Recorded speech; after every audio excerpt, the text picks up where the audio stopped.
This is Daniel Garinger reporting live from Timberlake Christian Church. It's been a wild week with all of the scares and worries and concerns with the coronavirus, and so Brian and I are here to give you some encouragement, to give you some instruction about some decisions that we've made as a leadership here, and also to give you some challenges of what you can do in the coming weeks. First, with some encouragement. With the fears and concerns and worries that are growing each and every day by so many people, I want to remind you of some verses that we've already read through the book of Joshua. In Joshua chapter 1, verse 9, God reminds Joshua, "Be strong and courageous, for I am the Lord your God, and I am with you wherever you go." And it wasn't a command or a reminder for Joshua to go and be reckless or to go do whatever he wanted. It was a reminder that you can find strength in God.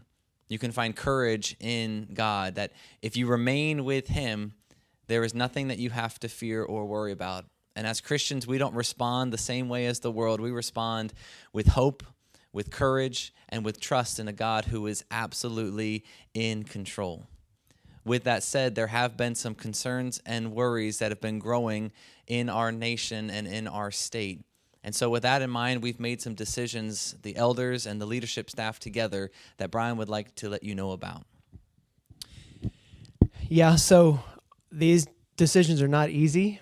It took a while to come to them, and I have to say it's still difficult to make them even in this moment, just because the situation just consistently seems to be changing. There's something new every time you open up the news or the email. But at some point you have to make a decision, and so we've done that for this week, and we've decided to follow the guidance of our governor, and now even today of the president in moving all of our activities into the virtual realm that we're able to do that with.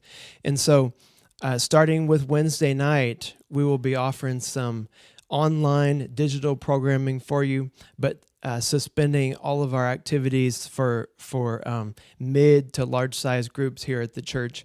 And the main thing we want to emphasize is this isn't really canceling anything.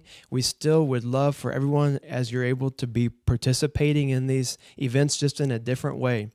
And we're not going to describe all the ways that'll happen today, because honestly, we're still working on some of those ways that you'll be able to join in, interact even as groups within the forums, whether it's for services, Wednesday night Bible studies, or whatever. But by Wednesday afternoon, we hope to provide a website that you go to and links to that on our Facebook page, and we'll make another video then that explains some of the details about how you can get involved in the virtual realm in ongoing activities.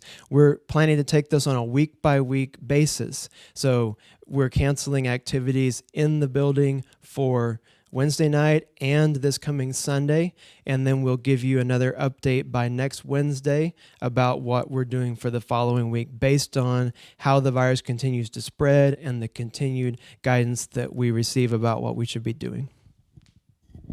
Now, I know many of you are like me and want to respond by saying this is ridiculous or this is silly, this doesn't make any sense, you're just pandering to everybody else. And here's what I would say to you, and I'm speaking to myself as well. There is truth, but we also have to balance that with a measure of grace. If you're someone that isn't at risk for this virus, then great, feel confident in that. But in our church family, within our church family, we have many people who are susceptible.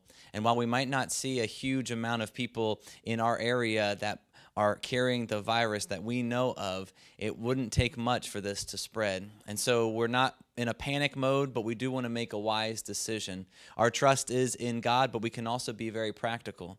We know that the church is much more than an address. It's much more than a building. So we can still do this and encourage one another to love God and to grow in their faith with Him while still being smart and making some practical decisions. On this video, if you have questions, go ahead and comment. That would help us figure out how to best answer some of the questions and respond to you. But I want to finish this video with just some challenges for you. We don't know what the next couple weeks are going to look like, but we do know our desire is to reach wider in our love for others, and we are going to have, we believe, some opportunities to do that. That might look like delivering food to people who are not able to get out, or helping with medicine or transportation. Right now, we're reaching out to local congregations in our area to see how we can partner together to serve our community. We're also reaching out to the schools and to some local groups that we can partner with to see how we best can serve other people.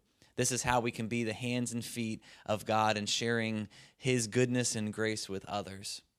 So be looking for those opportunities, and you might be like a lot of people who are skeptical about this, and that's fine, but use it as an opportunity to serve others. We also want to challenge you to grow in your relationship with God, to grow deeper in your love for God. And one of the ways you can do that is if you are having some extra time on your hands because things are canceled, it's an opportunity for you to take time to pray more. Take time to read your Bible. Take time to connect with your family, with your spouse, with your neighbor, and have a conversation with them.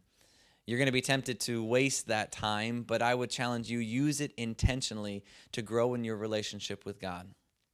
We'll keep you updated on things that are going on here, but for now, Brian and Daniel signing off here at Timberlake Christian Church.